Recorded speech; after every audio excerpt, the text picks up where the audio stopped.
Okay.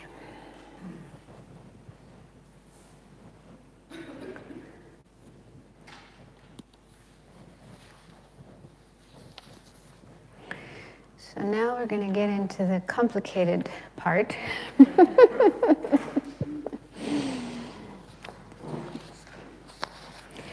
So remember, Kriya Tantra, all classes of Tantra are methods for becoming enlightened, for becoming Buddha. And Tantra in particular is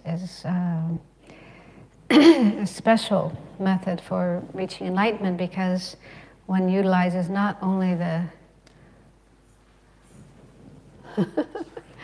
thank you, not only the mind but also the body, you know, the physical body through the practice of deity yoga. So it's like we're able to utilize all parts of our being in the path for becoming enlightened. Body and also speech. So body, speech, and mind all are utilized. Okay, so we were on page 3 of the text, right in the middle. It says, how to approximate the deity while keeping the commitments. Okay, so after receiving an empowerment, an initiation, one is entitled to engage in the practice. So the practice of Tantra is usually contained in what's called a sadhana. The Tibetan word for sadhana is drupta, and that translates as method of accomplishment. So sadhana is a method of accomplishing the deity being manifestation of enlightened mind. So by meditating on this deity, we are creating very powerful conditions, causes and conditions for ourselves to become Buddhas, to become enlightened. So a sadhana, have any of you done Nyungne? A Nyungne practice? Huh? Yes, some, so you're somewhat familiar. Well, the Nyungne practice is a sadhana, so it consists of different parts, and some of it is recitation of prayers, some of it is visualization, some of it is recitation of mantras. There's also certain parts where you do prostrations for purification. So it's, you know, kind of a lot of different things in one practice.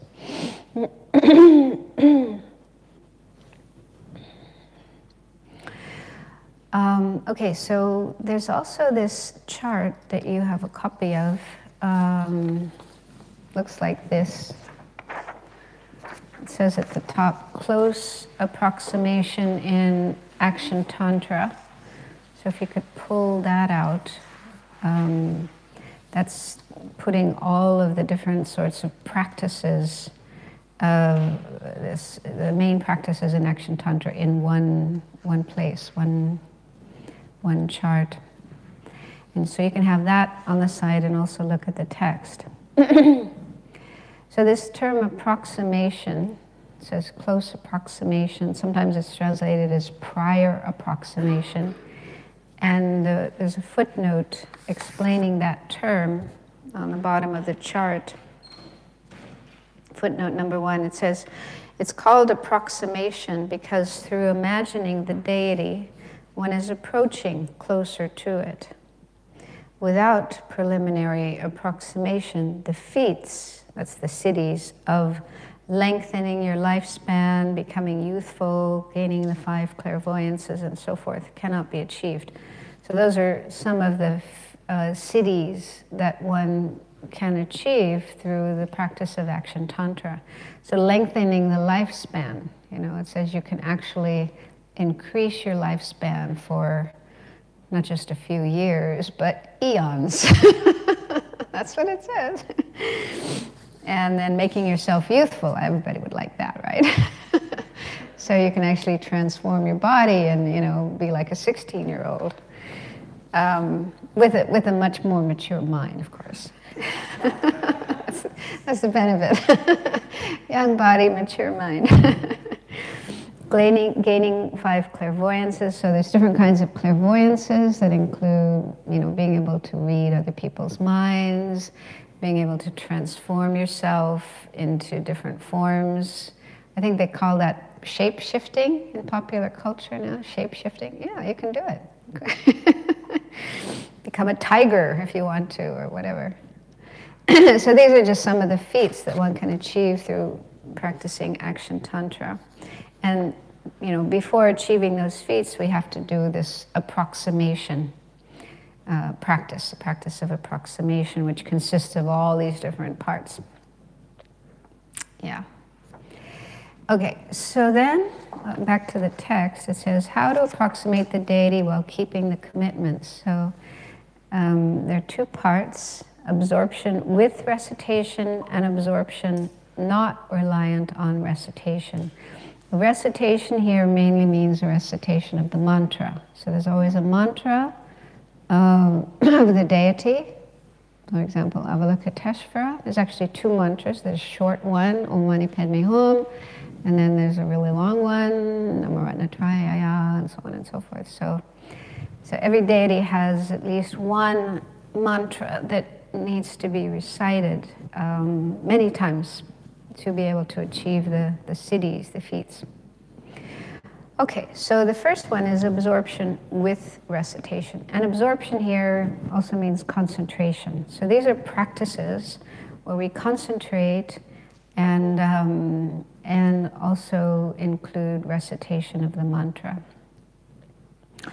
So it says, you generate yourself as a deity by relying on the 6 deities, inviting the wisdom beings to the place in front of you and making offerings to them and so forth, and reciting mantras without deteriorating the 4 branches through combining restraint with vitality exertion.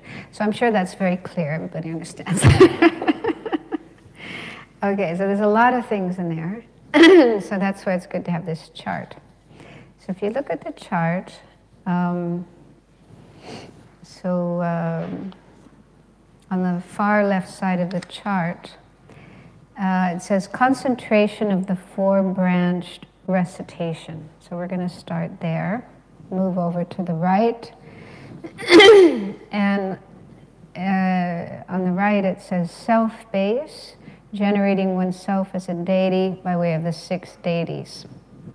So those who've done Nyungne might be familiar with this, because in the Nyungne sadhana, the Nyungne sadhana starts with, certain prayers, taking refuge, and praying to the lineage lamas, and so forth. There's some preliminary practices, but then you get to the point where it's called self-generation.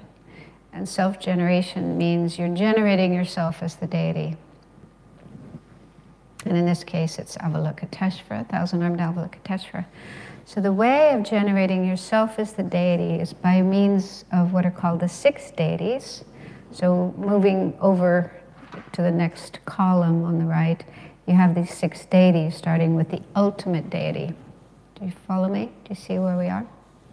Okay, so that's the 6 deities. Okay, so the ultimate deity means meditating on emptiness. So in the sadhana, there's a meditation. You ideally should have already realized emptiness, so you just have to remember it, bring it to mind. And so you meditate on how you, yourself, the practitioner, and the deity, in this case Avalokiteshvara, are both empty of inherent existence. Okay, so you and the deity, and of course everything else, but mainly you're focusing just on you and the deity, are both empty of inherent existence. So the emptiness of inherent existence is your ultimate nature of you, ultimate nature of the deity. So you spend some time meditating on that, trying to get an experience of that, and they say when the experience of emptiness is kind of like space like emptiness. So you're no ordinary sense of self or I, me, this very limited, impoverished, miserable, sentient being, with this, suffering body and suffering mind. So you just let go of all of that. You let all of that dissolve into emptiness. You just stay with the emptiness. So that's the meaning of the ultimate deity, or ordinary appearances of things, of I, my body, my mind, and so forth, just dissolve into emptiness. Then, number 2 is the sound deity. And this might differ in different practices, but in general, it's the appearance of the wisdom consciousness as the sounds of the mantra reverberating in space. So in the Nyungne sadhana, what happens is the next step after meditating on emptiness is you imagine the sound of the mantra Om Mani Padme Hum just resonating in space. So just empty space and just the sound Om Mani Padme Hum resonating, reverberating. So that's the sound deity. So you stay with that for a while. Next is the letter deity. And now the sound of Om Mani Padme Hum, the mantra, appears in the form of letters. And I think, you could use Tibetan letters or English, Roman letters, whatever. So just the letters of the mantra appear on a moon. So you have a moon disk, flat, usually flat, lying this way, made of light, and then the letters Om Mani Padme Hum standing up around the edge of the moon disk. And they are also made of light. And the next is the form deity. So the moon and letters of the mantra transform, and you have now the actual deity all at once. Avalokiteshvara, or whoever the deity is appearing, and also usually standing on the moon, and usually there's also a lotus. So there's a lotus and a moon, and then the deity Avalokiteshvara. And this is self-generation, so you're not thinking it's out there, over there, but it's here, where you are, and it's you. Okay, so you're identifying yourself. It's your mind, that understands emptiness, that is going through this process, this transformation from emptiness into the sound of the mantra, into the letters of the mantra, and now into the actual deity. And in the Nyungne sadhana, at this point, there's a whole description of Avalokiteshvara, different 11 faces, 1,000 arms, what he's holding, what he's wearing, and so on and so forth. So, so you meditate on that. It's nice to know it by heart, so you don't have to read the text, and you can just do it in your mind and just imagine, this all made of light, not like flesh, blood, bones, but just pure light in the form of this deity. So that's the form deity. Then the next one, number 5, is the mudra deity.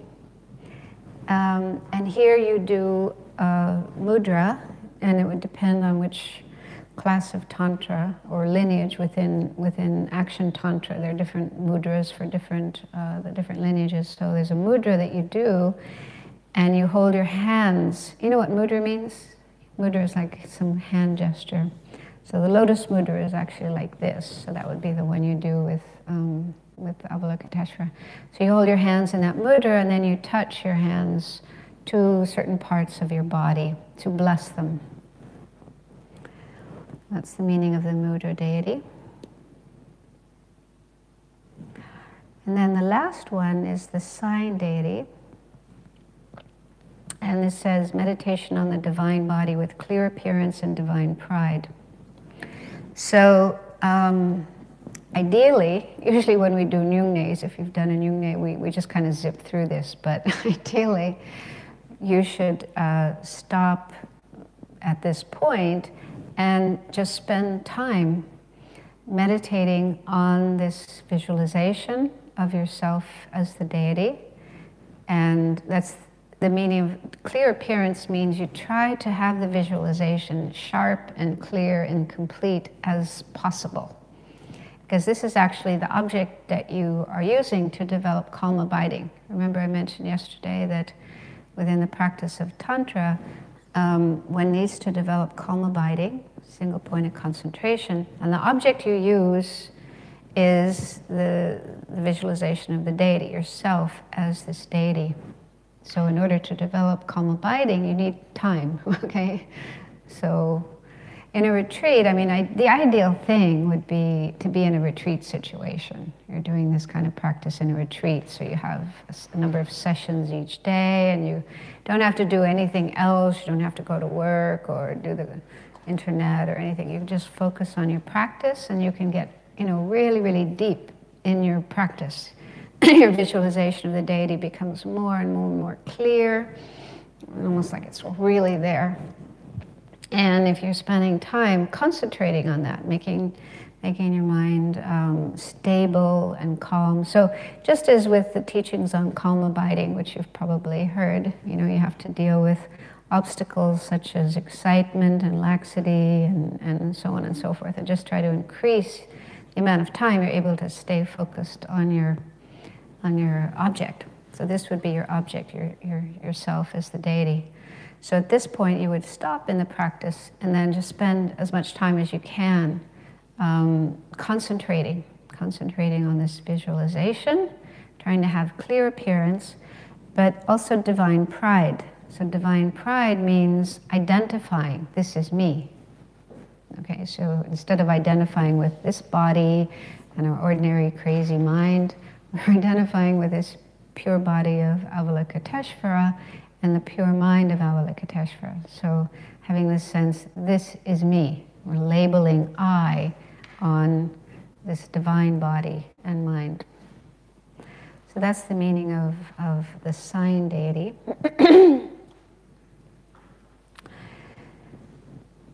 Okay, so up until now, we haven't yet done any recitation of mantra. We're just, creating the visualization of oneself as the deity. And then if you go down from there on the chart, it says other base. Other base means generating a deity in front.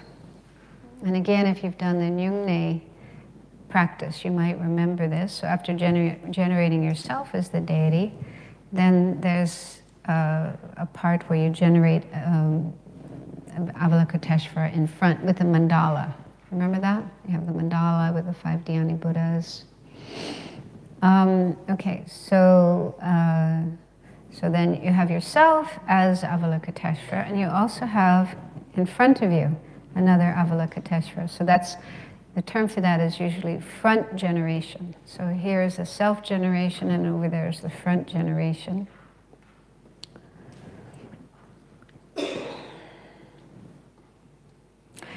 Then the next practice is called mind base. Mind base. And this is generating a moon disk as one's own mind in the heart of the deity. Okay, so this could be either yourself or the other, the deity in front. You have a moon disk. Again, it's sort of a flat disk of light, white in color at your heart or the heart of the deity. And actually when you get into the practice, you're sort of moving this back and forth between yourself and the deity in front. And then the next one is sound base, placing the letters of the mantra upon the moon disk. So you have the moon disk, and then the mantra as before, Om Mani Padme Hum, standing around the edge of this this moon disk.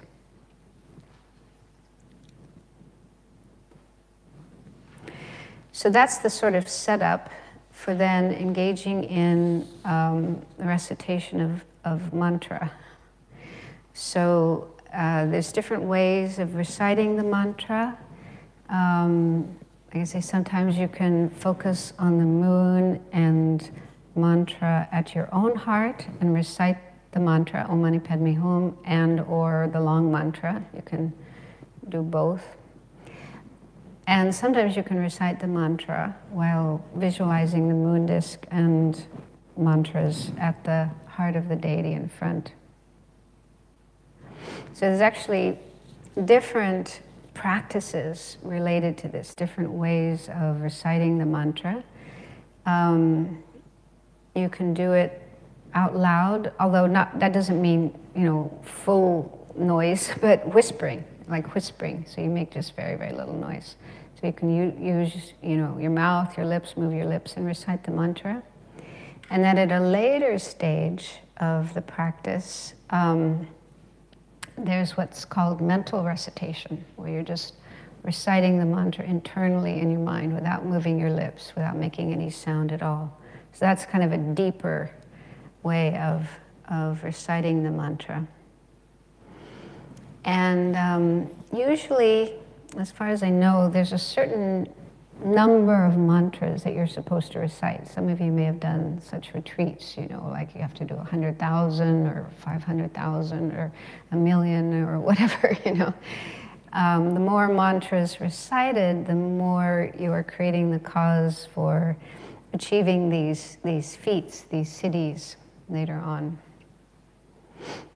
And also to be able to be qualified, for example, like if you, if you're a lama and you want to be able to give the initiation to others, you need to complete a certain number of mantras, to be qualified to do that.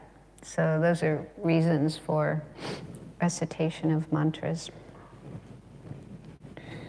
But again, it's also a way of connecting with the deity, because as I understand it, the mantra, it's not just some arbitrary set of words or syllables, but where mantras come from. The source of mantras is enlightened mind. So mantras are always in Sanskrit. I think they never translate them into Tibetan. So even the Tibetans didn't translate the mantras into Tibetan. And people often ask, what is the meaning of the mantra? What are these words that I'm saying? But they say that the significance isn't in the meaning of the words. That's not the important thing. Rather, it's just the sounds themselves. So like Om Mani Padme Hum. If you translate that, it means, Om doesn't have a translation. Mani means jewel. Padme means lotus. And Hum also doesn't have any meaning. So, it can't be translated. So the significance isn't, Om, jewel, lotus, Hum. But rather, there is an explanation. I've probably a number of explanations, but one explanation I've heard is that Om, the syllable Om, represents enlightened mind. The Buddha's mind that we are trying to achieve. And then Mani, which literally means jewel, represents the method side of the path.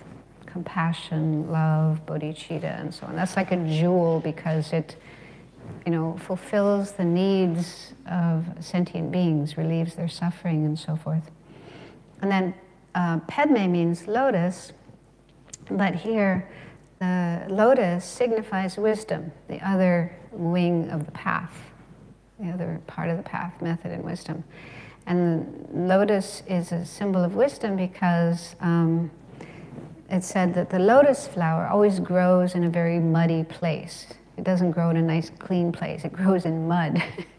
But when the stem comes up above the water and then the flower opens up, it's completely pure. It's not stained by the mud. So the lotus is a traditional symbol for enlightened mind, Buddha's mind, because a Buddha always, nobody's a Buddha from the beginning, but rather ordinary beings, sentient beings, become Buddhas. So we start off as ordinary, deluded, muddy, sentient beings. But then, our mind rises above all the suffering and delusions of the world and opens up into this beautiful, pure, enlightened mind. So that's why the lotus is a symbol of enlightened mind. That in this case, it's a symbol of wisdom, which makes sense because it's really through wisdom, the development of wisdom, that our mind is able to open up and transform into enlightened mind. And then home, the last syllable of the mantra, doesn't really have a meaning, but it's said to kind of signify, may the meaning of the mantra be established in my mind. So in other words, we can say that mantra Om Mani Padme Hum means by developing in my mind method and wisdom, compassion and wisdom, may these be established in my mind and my mind transform into Buddha, enlightenment. So that's kind of what it means if you want an explanation of it. But again, the main thing, the most important thing is just the syllables themselves. The resonance of those syllables has some effect on our being, our body, our mind. So just reciting the mantra will benefit us, will have an effect on us, on our body and mind, and enable our mind to transform. And then there's also this mention of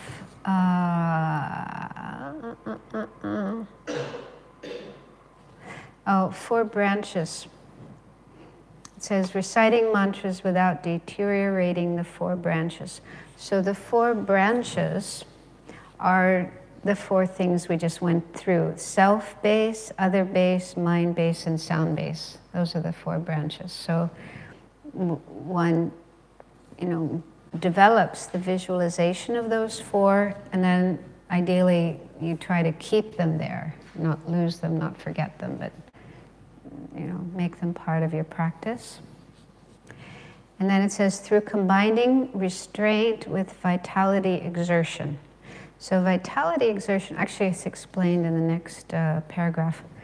The term vitality exertion, it's a translation of pranayama. You've probably heard of pranayama. It's very well known in the yoga tradition. And it's also included in Tantra, in all the four classes of Tantra. It says, exists in the three lower classes of Tantra, in the corpus of the Arya system of Gurya Samaja, that's highest Yoga Tantra, and in Kala Chakra. But its meaning is not the same in each. So the way it's practiced, the way you practice pranayama would differ in each of the four classes of Tantra. The meaning of vitality exertion for the three lower classes of Tantra is that vitality refers to the wind that circulates through the doors of the senses and so on, and through the pores of the body and the head. Okay, so we know that we have air coming in and out of our nose and mouth, but it said we also have air coming in and out through our pores and sense doors like our eyes and our ears and so on, and the head, okay? So there's energy wind coming in and out of our body through these openings. So that's what vitality refers to. And then it says, an exertion is the mindfulness aware of distraction when the mind is diverted to other focal objects. Therefore, the meaning of restraint through vitality exertion is the retention of those winds internally without letting them disperse externally. So in Kriya Tantra, it's a relatively simple practice where you just take in a breath and then hold your breath for as long as you can before it becomes uncomfortable. And you imagine that while you're holding your breath, this movement of air in and out of your body, not just through your nose and your mouth, but through the pores of your body and your ears and your eyes and so forth, it stops. Okay? So all the air movement in and out of your body just stops for a period of time. And doing this helps your concentration. Because if there's movement of the air in and out of your body, it will also affect your mind. So your mind will be more likely to move and get distracted.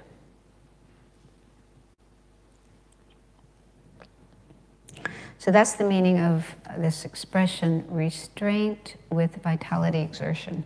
Okay, you're restraining the airs, the movement of the airs in and out of your body, and by doing that, helping your mind to settle down and be more calm, more focused. So it's an aid to concentration. It's an aid to the development of calm abiding.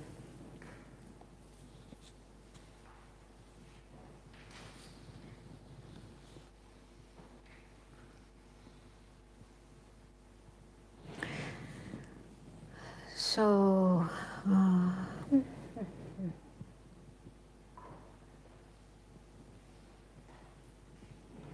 that make sense? Any of that?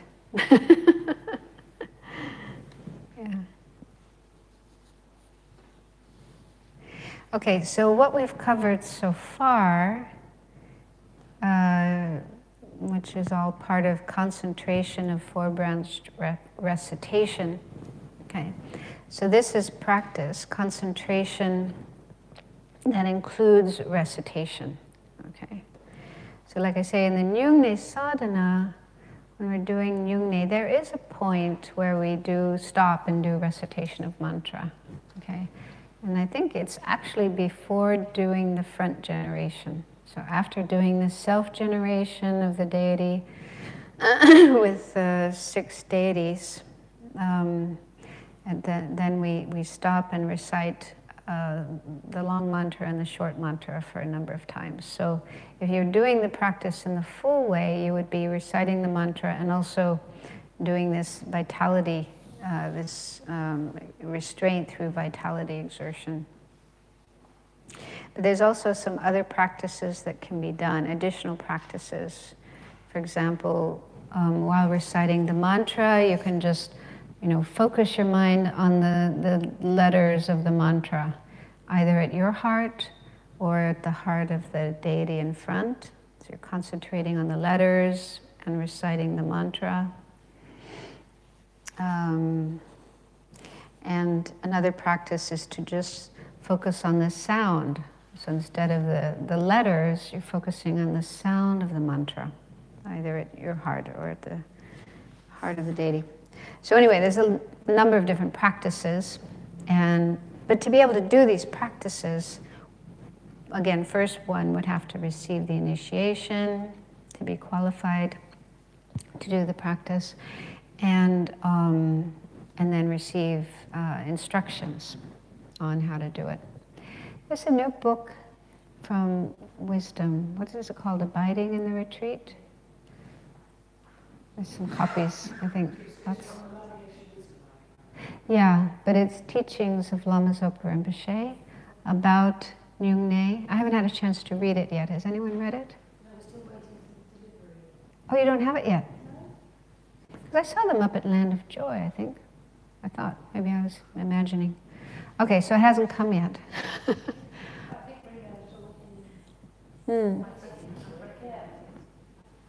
Yeah. It's also available online. You can download a ebook. Anyway, so I haven't had a chance to read that book yet, but that book contains instructions on how to do the Nyungne practice. So it might contain information about these practices, how to do these different kinds of recitations. It's a little complicated, but again, if you were in a retreat situation and you didn't have other things to do, other things to worry about, you could really focus on these practices and get more experience with them and get deeper into them. I once had it was Rinpoche. He asked me to do, he said the instructions were to do 80,000 recitations of the long mantra of Avalokiteshvara. And it took me 3 months to do that. And I used the Nyungne sadhana as the basis for my practice. And it was wonderful. I really enjoyed that retreat so much because I could really get into the visualization. And I felt like I really did. I feel like I got much closer to the deity through that practice. I really felt like, we became good friends. And so it was wonderful. It just really opened up my practice of this deity, and I really enjoyed it very much. And also, the more time you have, like I got to where I could just visualize all those 11 faces and arms and what they're holding and so on, very quickly and very easily without having to read the text. So if you do have that opportunity to do a retreat on a deity, then it really is wonderful, wonderful experience.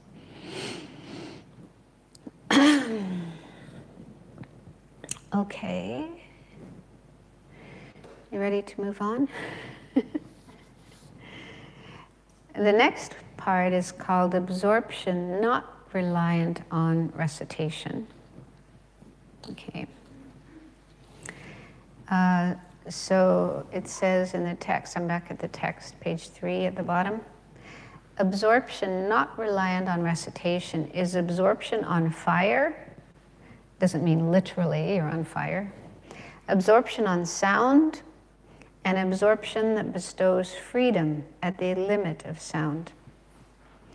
You establish calm abiding in the stages up to and including meditative absorption on sound. From the limit of sound, you meditate on insight. So let's go back to the chart. And on the left side of the chart, under where it says concentration of the four-branched recitation, it says concentration of abiding in fire. Okay, so that involves concentrating on the mantra sounds as if recited by someone else within a tongue of a flame in the heart of one's own divine body. Okay, so you're already visualizing yourself as the deity, for example, Avalokiteshvara. And next you visualize a flame, like, a tongue of flame, but not real fire, of course. It's just appearing like that. But it's a manifestation of your wisdom, understanding emptiness. So your mind, and the wisdom, understanding emptiness, appears in the form of this flame, just like a candle flame, looking like that. And then you imagine, and the flame is on top of a moon disk. It doesn't mention that, but that's the instruction. So it's a flame on top of a moon disk. And then inside, or coming from within this flame, is the sound of the mantra, Om Mani Padme Hum. So you just hear, you don't visualize the letters, you just hear the sound of Om Mani Padme Hum coming out of this flame. And it says, as if recited by somebody else. So you yourself are not reciting the mantra. It's more like you're hearing it, You're hearing the mantra as if another voice is reciting it. So the sound of the mantra is just coming out of this flame at your heart. And you concentrate on that. So again, it's a practice for concentration, for deepening your concentration. So that's the meaning of that practice, concentration of abiding in fire. And this is said to be without recitation because you yourself are not reciting the mantra. You're not using your mouth to recite it or your mind, you're just listening to it coming out of the flame. And then the next one is concentration of abiding in sound. And this is an even deeper practice. So again, you have the moon disk at your heart and this flame on the moon disk. Then inside the flame, it says placing a small divine body. That means a tiny little Avalokiteshvara inside the flame on top of the moon disk at your heart. And again, you do restraining and vitality exertion. You do the pranayama practice, holding your breath and imagining the air stopping, not moving in and out of your body, but stopping. And then you concentrate on the sound of the mantra as if somebody else is reciting it, not yourself. So again, you generate that visualization, that experience, and then stay focused on that, concentrate on that. And again, these are all practices for developing calm abiding, for developing single-pointed concentration. And it's said that at the conclusion of this step or this stage of the practice is when you do achieve calm abiding. So at the end of concentration of abiding in sound, by that point in time, you have achieved calm abiding. That's what it says in the text. You establish calm abiding in the stages up to and including meditative absorption on sound. That means you probably have to spend quite a bit of time. Usually takes a lot of time to develop calm abiding, but it depends on the individual. Can I ask a clarifying question? Yeah. The only difference between concentration of abiding in fire and abiding in sound seems to be firstly that you're restraining vitality exertion. Is what? Firstly that you're restraining vitality exertion, and secondly your divine body Yeah. in the flame. They're fairly equal differences. Well, but one has an image of Avalokiteshvara inside the flame, the other one doesn't. So visualizing, a little Avalokiteshvara in there with 11 faces and 1,000 arms, I mean, that's quite a big difference, I think, isn't it? Because I think ideally, you want to have really good, strong, clear concentration on that. So just visualizing a little flame isn't too difficult, but visualizing a flame with 1,000-arm Chenrezig inside, that's, your concentration would have to be much stronger, much more, because here you are as Avalokiteshvara, and then inside your heart, Mundus, flame, and then another Avalokiteshvara. So it's like you're getting more and more refined in your concentration. I mean, that's just my guess, but it is, yeah, another level of concentration. Okay, then the next practice, which you have to turn to the other side of the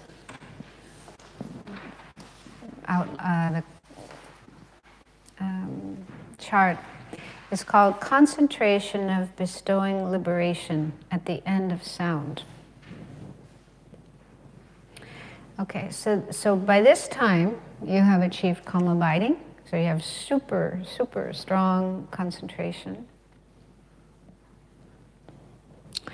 And as in, I assume you have all studied the Lam Rim, heard teachings on the Lam Rim. So, at the end of the Lam Rim teachings, you have the last two perfections.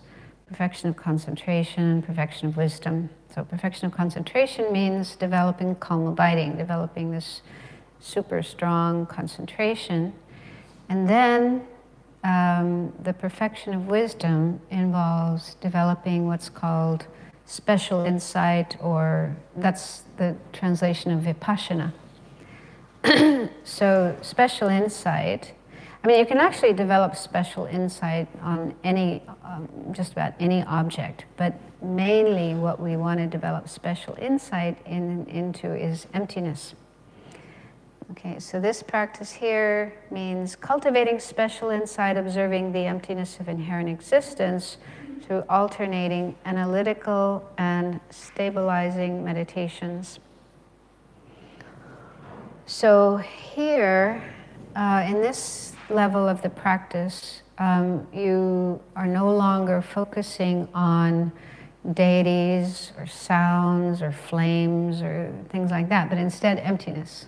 So you're turning your attention now to the emptiness of inherent existence of everything, yourself, the deity, and so forth, and cultivating special insight. So special insight means, realization of emptiness. And ideally, you would have already realized emptiness. So they say that in the process of understanding emptiness and realizing emptiness, we first understand it conceptually, with a conceptual mind, with like an intellectual understanding of emptiness. And that's already very powerful, but we want to go further than that and attain what's called a direct realization of emptiness. That means non-conceptual understanding of emptiness. So that's when our mind is directly experiencing emptiness in a very naked way. Because when we have a conceptual realization of emptiness, any conceptual mind, including our ordinary everyday thoughts, when we think about a person, for example. If you think about a friend or your mother or your dog or whatever, we can be sitting in this room and thinking about that person, and there appears to our mind a mental image of that person. Okay, so that's always the case in a conceptual state of mind. There's always a mental image of the object rather than the actual object.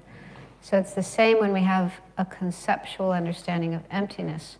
Our mind is not experiencing emptiness directly, but rather a mental image. The technical term is a meaning generality or a generic image. So it's just an image of emptiness rather than emptiness itself. So what we want to do eventually is get rid of this mental image of emptiness and just experience emptiness directly, which is similar to, instead of just thinking about your mother or your friend or your dog, they are right there in front of you. You're seeing them with your eyes. And it's a much more powerful experience.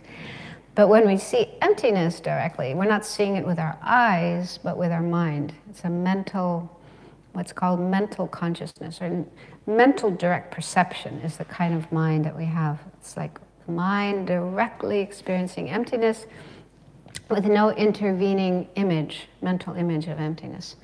So that experience is super powerful. That is the experience that actually eliminates, not all at once, but gradually, eliminates our delusions. Ignorance, hatred, greed, they just get destroyed, chopped up, eliminated by that direct realization of emptiness. And when you have that direct realization of emptiness, that's the point at which you become what's called an Arya. An Arya, the meaning of an Arya is somebody who has directly realized emptiness. So in the Tantric path, one does need to go through these stages. One needs to first have an intellectual or conceptual understanding of emptiness, and then eventually break through to the direct realization of emptiness. And the means of doing that is by developing calm abiding. So again, you develop calm abiding with the visualization of yourself as the deity, and special insight. Okay, so in Tantra, you would develop special insight. You would still be meditating on yourself as the deity and identifying with yourself as the deity, having divine pride, but then you would focus on emptiness and use analytical meditation to deepen your understanding of emptiness.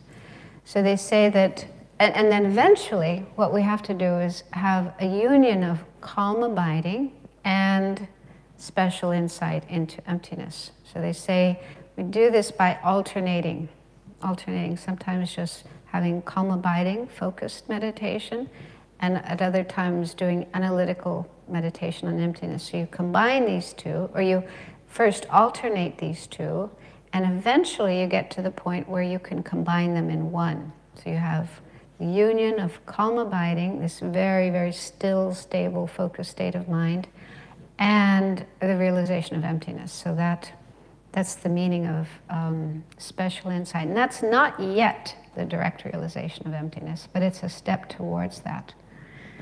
Okay.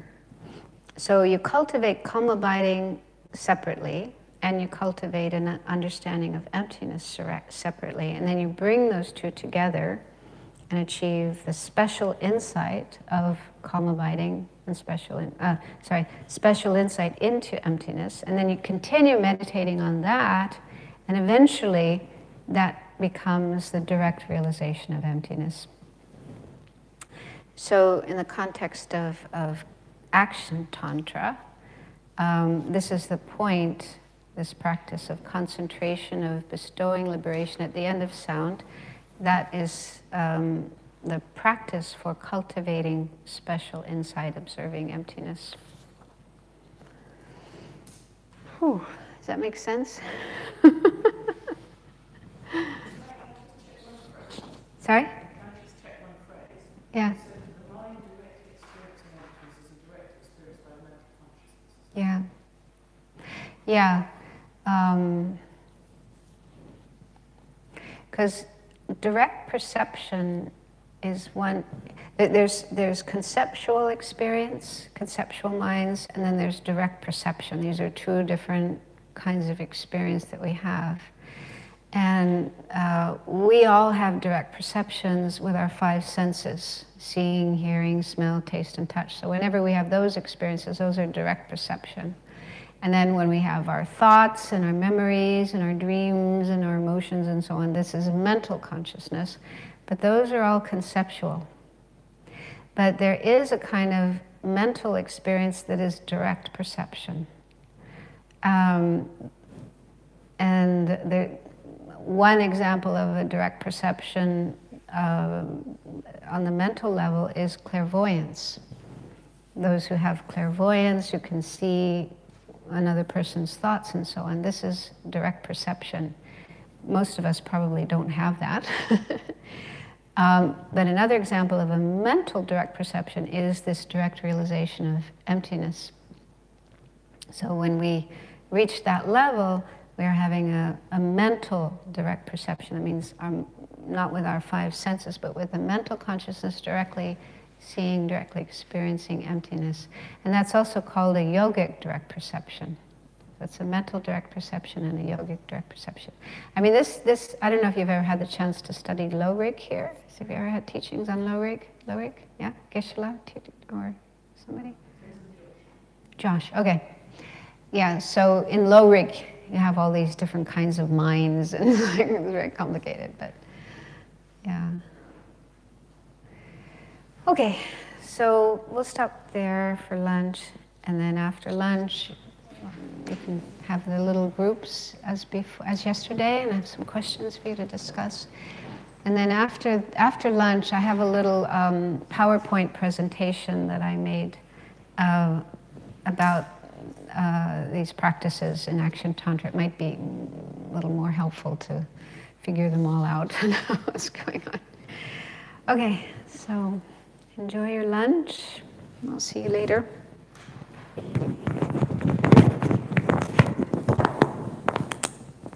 Turn this off for reminding me. Good thing. So let's make an offering of our lunch before we start eating. So you can just think of the food that we're going to be eating and imagine it transforming into nectar, blissful, divine nectar.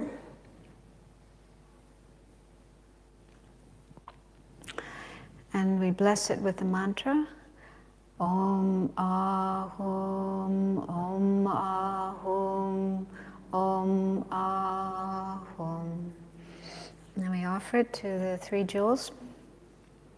To the precious Buddha, peerless guide. To the precious Dharma, peerless refuge. To the precious Sangha, peerless liberators. We offer to the three jewels of refuge. This food with 100 flavors, attractive and well prepared, is offered to the Buddhas and Bodhisattvas with devotion. May all beings enjoy the wealth of the food of concentration. Seeing this food as medicine, we eat it without attachment or hatred, not out of avarice, pride, or wish for an enviable body, only to sustain the body. So by eating this food, may we have renewed energy and strength to carry on with our practice of Dharma and make our lives beneficial for all beings.